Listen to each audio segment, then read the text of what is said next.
Hello everyone, welcome back to another video. In this video, I'm going to show you how you can install PyCharm Community Edition for your Windows PC. You just have to go to the browser and you have to type here PyCharm, okay, community download. Hit enter and here you can see download PyCharm. Just click here first link, okay, and then click here download, okay, download, and make sure you have select .exe, okay. That's it. So here you can see we have downloaded this PyCharm. Just double click on it, select yes, go for the next,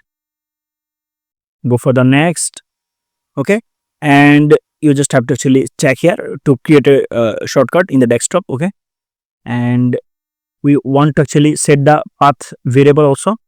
Why? Because if we don't do this, we have to actually go for the environment variable, and then we have to go for the environment variables and then set path here, right?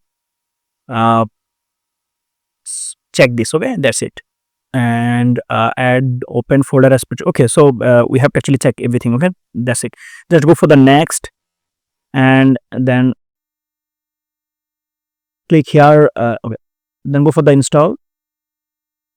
Okay guys, so here you can see successfully install it. Just check here run PyCharm and finish it, so it will actually open the PyCharm, okay. Now you can actually run Python code here. Just create new project, okay, that's it. So guys, that's it. Thank you so much for watching this video.